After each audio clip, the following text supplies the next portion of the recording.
Avis vascular centre మన దేశంలోనే the best varicose vein hospital. Sir Sridevi గారికి ఏమైంది సార్ చివరిలో? అదే హై డయాబెటిక్ అండి ఆవిడ. తిండి తినాలంటే భయం ఆవిడకి. ఏంటంటే లావ్ అయిపోతాం మనం అని. ఎప్పుడు తను 20 years ఎలా ఉన్నా అలా ఉండాలని, పిల్లలు అనుకున్నంత పైకి రాల. 2 ఆడపిల్లలు తనలాగా వచ్చేస్తారనుకుంది.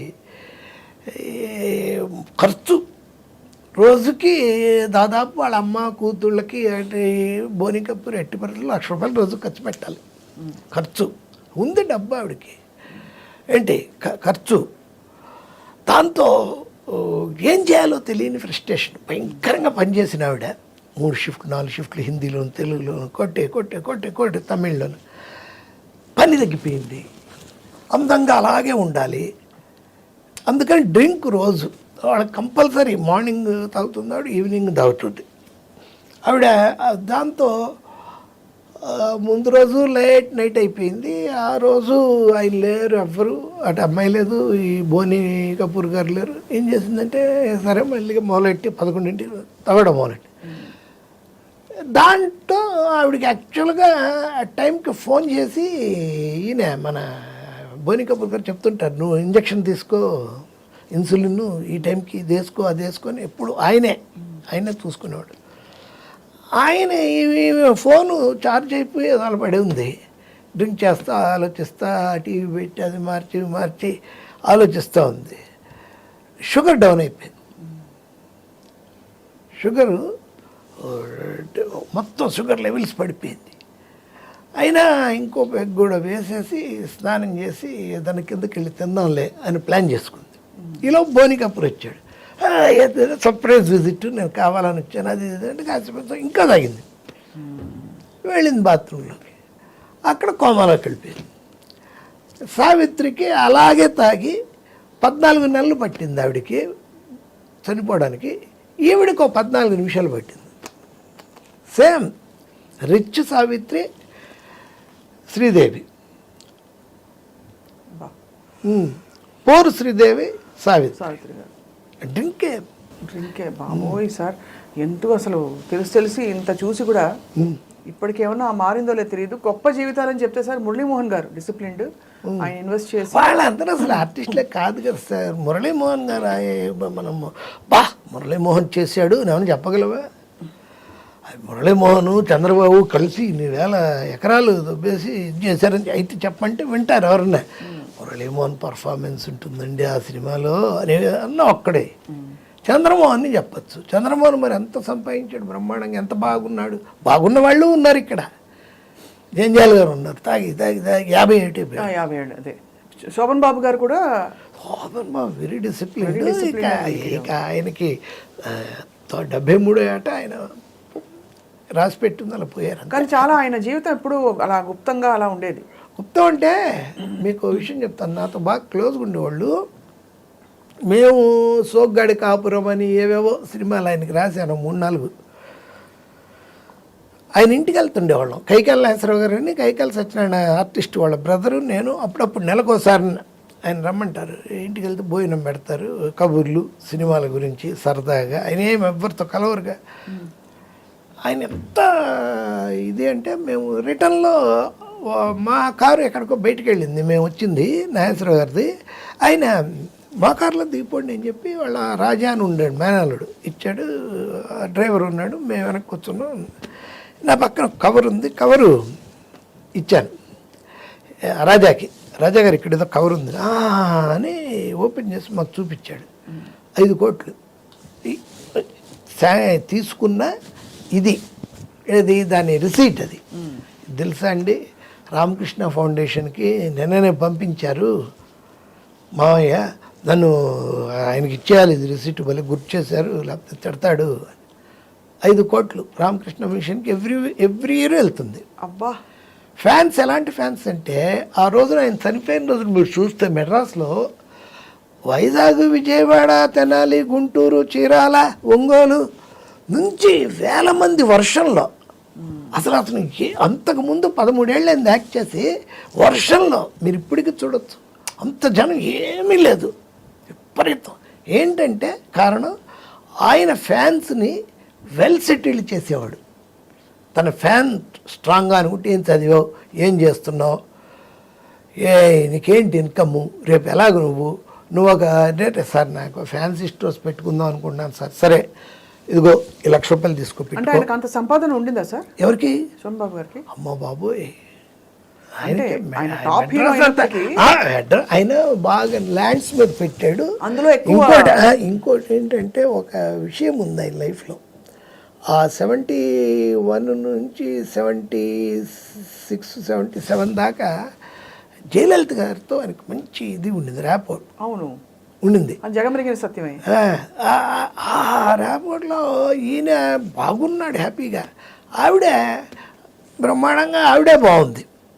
ఆవిడ ఏం చేసిందంటే ఎంజీఆర్ గారు స్విస్ బ్యాంక్లో పెట్టిన ఒక 3,000 కోట్లు శోభన ప్రేమతో, ఇది నాకు సరిగ్గా తెలియట్లేదు నేను అది ఆయన ఏంటి ఎంజీఆర్ అది తన తల మీద పెట్టుకున్న టోపీ లోపల ఆ మొత్తం వివరాలు పెట్టుకునేవాడంట.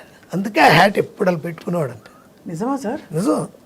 అది ఈవిడ తీసుకుంది, ఈవిడ చూసింది, దీన్ని కరెక్ట్ అయిన వాళ్ళందరూ చూపించింది. ఇలా ప్రాసెస్ అంటే నాకెందుకు, నాకు బాగా ఉంది కదా నువ్వు తీసుకొని శోభరావుకి ఇచ్చేసింది, వీడికి మనతోనే ఉంటాడు అన్నట్టుగా.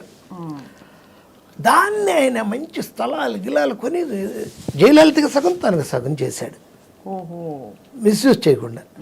ఆవిడకి ఇప్పుడు తర్వాత ఎవరు లేరు, తినేవాళ్ళు ఎవరు తిన్నారు కూడా తెలియదు మనకి. అదొక అసెట్ ఆయనకి. 3,000 కోట్ల అలాగే టోపీలో దాచుకున్నారా? 3,000 స్విస్ బ్యాంక్లో ఉంది ఆ డబ్బు. పైగా ఆయనకంతా పొలిటికల్ ఇది నుంచి వచ్చిందంతా. ఎవరికి? సినిమాలు, పాలిటిక్స్. 3,000 కోట్లు సార్. అవును. ఎంత ఇస్తే మాత్రం ఒక్కో సినిమా అప్పట్లో మీరు నేను చెప్పేటప్పుడు 70s లో 3,000 అంటే ఇప్పుడు నాకు తెలిసి 3 లక్షల కోట్లు అవుతుంది. అంతేగా చంద్రబాబు సంపాదనలో సగం. అదే అంత సంపాదించారు సార్ చంద్రబాబు నాయుడు. 6 లక్షల కోట్లు ఎందుకుండవు? ఉంటాయా? అసెట్స్ ఉంటాయండి. 6 లక్షలు అంటే ఈ రూమ్ అంతా వరుస సినిమాల్లో చూపించినట్టు కట్టలుగా ఉండదు. అసెట్స్ ఈ వీధి మందే, అక్కడ మందే, సింగపూర్లో హోటల్స్, అమెరికాలో హోటల్స్, అలా ఉంటే వాళ్ళు అవన్నీ అనుభవించడానికి ఏమి ఉండదు. సార్ మీరు పొలిటికల్గా కూడా ఇంత అందరినీ చూస్తూ వచ్చారు, మీరు పొలిటికల్ స్పీచ్లు రాస్తారని వినికిడి. అవును, మాధవరెడ్డి గారికి రాసేవాడిని, ఆ తర్వాత మా దేవినేని నెహ్రూ గారికి రాసేవాడిని, విజయవాడ, మా ఊరు విజయవాడ, ఆయనకి రాసి ఇచ్చేవాడిని. ఎలా సార్, ఎలా రాస్తారు ఉదాహరణకి? ఉదాహరణకంటే అవి కూడా టేప్ చేసి పంపించడమే, రొటీన్గా లేకుండా జనం నవ్వుకోలేలాగా మళ్ళీ విషయం అర్థమయ్యేలాగా. వాళ్ళైతే మామూలుగా మాట్లాడతాడు, చంద్రబాబు ఉన్నాడు, ఇంత మోసం, అంత ఇది, ఎన్టీఆర్ని వెన్నుపోటు, అది ఇది. చంద్రబాబుది తప్పు కాదు మనం రాస్తే, దేవినేని నెహ్రూ చంద్రబాబు తప్పే కాదు, ఎక్కడో ఉన్నాడిని తీసుకొచ్చి తన ముందు నించోబెట్టుకొని తనకి ఒక అల్లుడు అనే పోస్ట్ ఇచ్చి మళ్ళీ వెనక నువ్వు ఇక ముందు ఉండకూడదు అంటే వాడు వెనకున్నప్పుడు వాడికి ఏం దొరికింది? వీపు దొరికింది, అందుకే పొడిచాడు. ఓ అంటారు జనం. మీరు అంత ఎంత క్రియేటివ్ గా దాన్ని ఫ్యాక్ట్ ని అలా ఉంటాయి, జనానికి అర్థమయ్యేలా చెప్పారు కథ రూపంలో. ఇంకా సార్ రాసినప్పుడు సార్ దాన్ని కూడా మీకు ఏమనుకోకండి, డబ్బు లేకుండా ఎందుకు? ఇంకా డబ్బునే లేదే క్వశ్చన్ లేదండి అసలు. సో అయితే ఎలా ఇచ్చేవారు సార్? నన్ను ఓ సినిమాకి బాలకృష్ణ వాళ్ళ తోడల్లుడు ప్రసాద్ అని, ఆయన దీంట్లో బాలయ్య హీరోగా సినిమా మేము చేస్తున్నాం, డిస్కషన్స్. ప్రసాద్ గారు 1 రోజు అయింది, 2 రోజులు అయింది, 3 రోజులు అయ్యాక, ఏంటి సార్ మీరు టిఫిన్ చేయరు, టీ తీసుకోరు, ఏం తీసుకుంటారు? అడ్వాన్స్ తీసుకుంటానండి. ఓ సారీ మర్చిపోయాను సార్ అని అప్పుడు ఇచ్చాడు చెక్కు. సూపర్, అసలు మీరు కేక సార్. అంటే చాలా క్లారిటీతో. కానీ ఇప్పుడు వీళ్ళందరూ రాసినప్పుడు సార్ ఎలా అంటే మీరే అడిగేవారా నాకు ఒక్కొక్క స్పీచ్కి ఇంత ఇవ్వండి? వాళ్ళకి తెలుసు, మనమే వాళ్ళు కాదుగా. ఇప్పుడు దేవినేని నెహ్రూ ఉన్నాడు, నెహ్రూ డైరెక్ట్గా మధు నీకు ఎంత కావాలమ్మా అని అడగడు, పక్కన ఉంటారు. ఆ పండు నుండేవాడు చచ్చిపోయాడు, తర్వాత తెలసాని వెంకటేశ్వర అంటారు, పండు అని ఇక్కడే మధురానగర్లో మసాజ్ చేసేవాడే బుద్ధుడి విగ్రహంతో తల మీద కొట్టి చంపేశాడు అతన్ని. ఏ బాబోయ్. బుద్ధుడు విగ్రహంతో, పాలరాయి విగ్రహం ఇంతది ఉంటే అక్కడ ఆడికి దానికో అదే ప్యాకేజ్ అది. గద్దె రామ్మోహన్ వాళ్ళు ఏదో ప్యాకేజ్ అది ప్యాకేజ్ మీద చంపేశారు అతన్ని. అలాంటి వాళ్ళు అడుగుతారు మనల్ని. ఆయన అడిగాడు పెద్ద అయినా, ఏంటి మధు గారికి ఏమన్నా ఇచ్చారని, ఏం చేయమంటారు అంటే 25,000 ఇవ్వండి సార్, 50,000 ఇవ్వండి సార్, అలా ఆ రేంజ్ని బట్టి. మరి నెహ్రూ 2004లోను 2009లోను 25-50 మనం పెట్టే టైం ఎంత, 5 నిమిషాలు 10 నిమిషాలు అదే మీకు అసలు అంతే. దాన్ని చేస్తే ఆ క్యాసెట్ పంపించేయడం, అసలు అంతకంటే అడగకూడదుగా. అయితే మీకు హెడ్లైన్ సార్, నోటితో నోట్లు సంపాదించిన తోటపల్లి మధు గారు. బా బాగుందా? ఇదే thumbnail. అదే thumbnail. అదే సార్, సూపర్ సార్. అయితే మీరు ఈ మధ్య కాలంలో ఎవరికి రాయలేదా స్పీచ్లు? రాస్తా స్పీచ్ లేదు ఇప్పుడంతా కొడుతున్నారండి అలాంటివన్నీ. మనిషిని పట్టేసేసి బాగా ట్రాన్స్పరెంట్ అయిపోయింది. అలా జగన్లో ఉండి సీఎంనే కొడుతుంటే రాయబెట్టి మనల్ని అయితే కర్ర పెట్టి ఎరగొట్టేస్తారు. ఇప్పుడంతా తెలిసిపోతా ఉందండి, వీడు అని, ఏంట్రా అడిగి రాసావు అని. సినిమాలకే ఇక హైదరాబాద్ వచ్చాక ఆయన మన ఐ థింక్ త్రివిక్రమ్ గారు రాస్తారనుకుంటా కదండి పవన్ కళ్యాణ్ గారి కోసం. ఏవో కూర్చున్నప్పుడు చెప్తారండి, మంచి మాటలు చెప్పు అంటే అదేదో ఆ స్టేజ్ అతను బిగినింగ్లో ఉండింది. అసలు ఆ స్టేజ్ ఇప్పుడు అవుట్డేటెడ్ అనేది ఆయనకి అర్థమైంది. ఎవరికి? పవన్ కళ్యాణ్కి. ఏది మంచి మాట చెప్పి, చేతిలో దీపం లేదు, చుట్టూ అడవి, భయంకరమైన చీకటి, ఆ చీకట్లో ఒక్కడనే వెళ్తున్నాను, అవన్నీ ఎవడికారు బాలగంగాధర్ తిలక్ ఇదినే కదా అది. అది పోయి ఎవడికి ఆ మాటలు ఎక్కడ అందుతున్నాయి. ఇక నెక్స్ట్ అతను బూతులు మొదలెట్టాడు. అది ఇతను రాసేదే ఉంది, అతను నోటికి వచ్చి చెప్పేదేగా. ఏముంది అతనిది ఏకైక ఎజెండా జగన్ని తిట్టడం, ఎందుకో తెలీదు. అంతకంటే ఏముంది దానికి మేము రాసేది ఉంది. ఆ తిట్లు అదే మీ తిట్లు ఒకవేళ ఆయన చెబుతుంటే మనం రాసుకోవచ్చు, ఇంకంతే. అంతే, ఆ తిట్లు మనం అది అంత ఆయన ఏముంది పెద్ద. ఈ రోజున ఇప్పుడు మరీ అన్యాయంగా ఉంది పాలిటిక్స్ కదా. మనం రాసి ఇది కొంచెమన్నా న్యాయంగా ఉన్నప్పుడు నేను రాశాను. ఏమిటి జనం ఆకాశం చిల్లు పడిందా, భూమి దద్దలైందా, రామారావు గారికి 10 రోజులు రాసిచ్చారు. ఆ జనాన్ని ఇప్పుడు తీసుకొస్తున్నారా బాబు బస్సులో అంటున్నారు జనం. అంతేగా, ఇంక ఈడు రాసేదే ఉంది, ఈడు చెప్పేదే ఉంది. అవన్నీ అవుట్డేటెడ్ అయిపోయింది. కరెక్ట్గా. ఒకప్పుడు ఏంటంటే